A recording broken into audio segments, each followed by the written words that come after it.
Hey, what's going on? It's Rory Bentley back again with another music review because it was either this or the Real Housewives of Atlanta, and I've seen every episode, so I'm not going to watch repeats. I'm not that sad.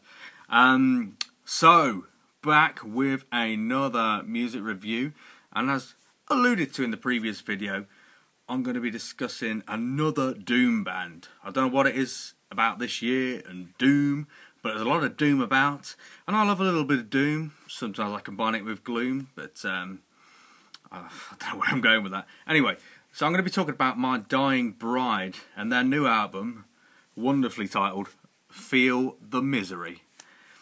Have you ever had a band where you really kind of like want to like them, and you've heard they're good, and loads of other people tell you they're good, but you're just not really feeling it?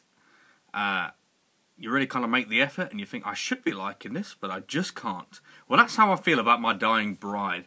So, to be honest, I don't even know why I'm doing this review, because I genuinely don't know what to say. I mean, I'm glad I've started doing it over scores, because I don't know what score to give this. So this is their new album, Feel Their Misery, a follow-up to album came out a couple of years ago, The Map of Our Failures. So they are a legendary Doom band. They are part of what was called the Peaceville 3, which involved Anathema, Paradise Lost, and these guys. So they were on Peaceville Records. They're both bands from the north of England that pervade the doom metal style, and they were thought to be real kind of up-and-coming hotshots, and these British bands that were really going to change the landscape of metal. And to be fair, they all did. So Paradise Lost, who you heard me gush about and absolutely love, just went in all kinds of different directions, just killed it, bringing doom and death metal and putting them together, and went on to the more gothic metal, hard rock kind of thing, then went into a bit of synth pop. Now they're going back to the heavy stuff. Amazing. Anathema started off as a metal band, and they're just nothing like a metal band. They're like a parallel universe where Coldplay and Elbow are good.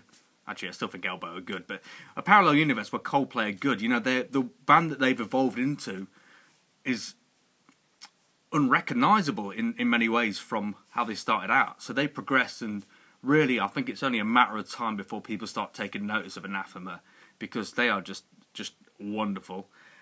And then My Dying Bride started off with this crushing, super melancholic, doomy sound, and pretty much stayed that way. They've added little bits here and there, but they've pretty much stayed the course of doom, gothic kind of metal. And Paradise Lost, pretty miserable band, pretty grim band, but you know what? My Dying Bride make them sound like Bowling for Soup. They are so fucking miserable, and that's not something that usually bothers me. I like a lot of miserable kind of music, and this album, calling Feel the Misery, it's nice to hear a dash of humour about it. I've always really struggled with my Dying Bride, because I think they're just too miserable for me. There's something about them that I don't like listening to sometimes. There's a lot of good things there, and I think, oh, I'll G myself up to listen to Turn Loose the Swans, obviously the seminal album they released, and I've only made my way all the way through it a couple of times. It's so bleak, and I don't know, I just think they're kind of boring. I think there's a lot of nice bits in there, but overall, I think the lyrics are so bleak, but pretentious at the same time, which is something you could really accuse Paradise Lost of doing, and a lot of these kind of goth metal doom bands of doing, but at the same time, My Dying Bride do it so humorlessly. They're so without irony or self-awareness, and I think that's what bothers me. You kind of, I don't know, there's a wry smile about some of it. So when I heard the title was Feel the Misery, it was refreshing, but some of these song titles, you've got to think they've got to have some kind of sense of humour. I mean, the first song, which is really upbeat and cool, is called And My Father Left Forever. And my father left forever. Like, we're getting into really doom territory, like ridiculously obscenely depressing lyrics. And it starts off really cool and just, jaunts along at a lovely little pace. Really kind of upbeat, particularly considering this band hones its craft and plies its trade in such slow, grinding, sludgy sounds.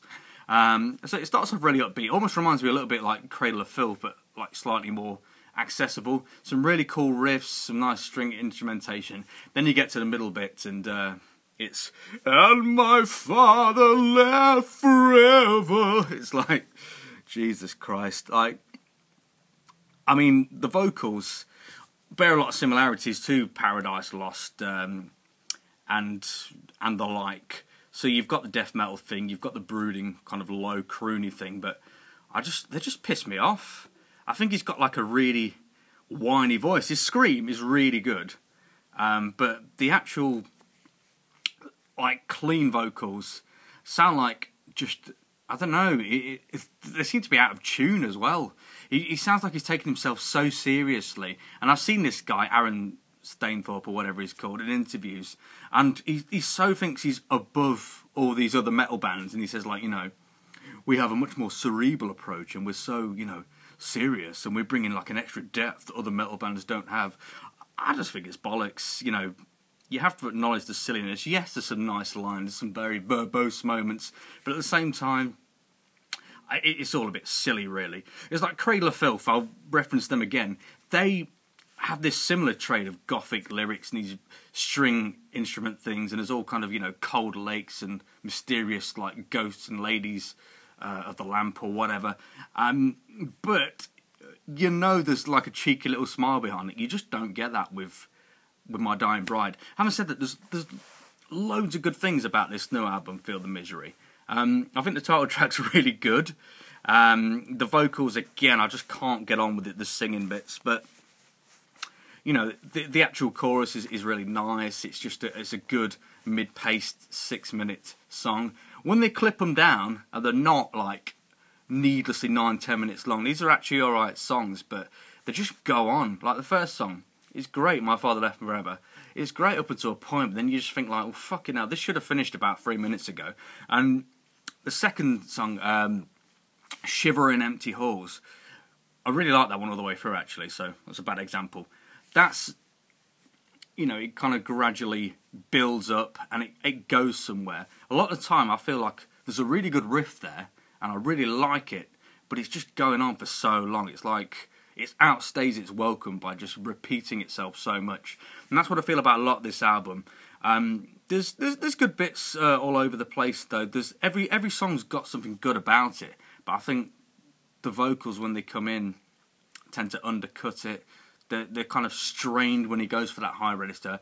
I just don't think he's got that in his game, and he just sounds like, I just kind of want to bully him and steal his dinner money. And this is coming from somebody who looks like a fucking Glee reject. But anyway, I don't know. I'm struggling to say something constructive about the album, but a lot of people do like it. I can see the appeal, but I just think there's something with them that just doesn't click. They only have one gear, and like I say, the 3 bands from the Peaceville era, the other 2 have another gear. They go into different places. Their other gear, My Dying Bride, is to play a little bit faster before going slow again. And they got some cool ballads, like there's a song on there called I Almost Loved You, which is like, you're just going out of your way just to be miserable. But it's a really kind of cool orchestrated thing, and it's probably my favourite thing on here. It's probably my favourite thing they've ever done. Like I say, there's a lot of good stuff on, like, Turn Loose the Swans and The Angel in the Dark River. I just can't take a whole album of it. But that, I Almost Love You is a really kind of atmospheric song, and they have got a really good way of pulling you into an atmospheric moment, in a way reminiscent of like Neurosis, where you're just so kind of within the music that you're pulled into this kind of trance. But I'm easily snapped out of it by the vocals, by the over-the-top Sisters of Mercy lyrics. I don't know, I just kind of think that they think they're more important than they actually are a lot of the time.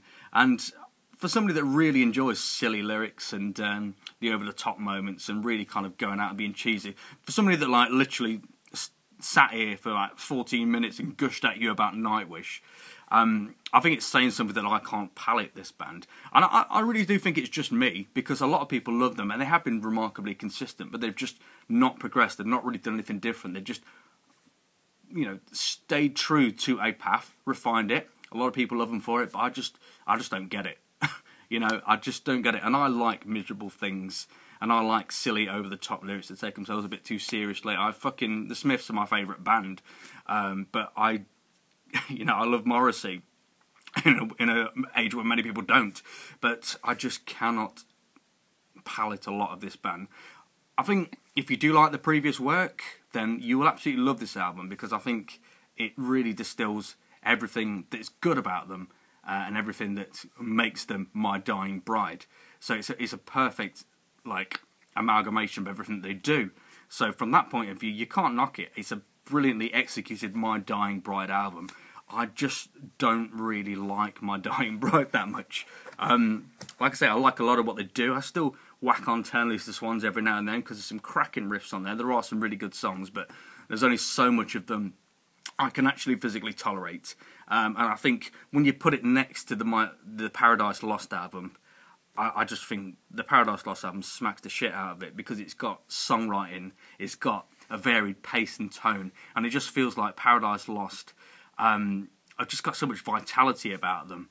They were born to wear these doom metal clothes. They're born to, like, do this goth metal style, and they don't have to try. And I really feel like My Dying Bride are trying, and they're trying so hard to be bleak with all the violins and oh god, the silly videos. But I don't know.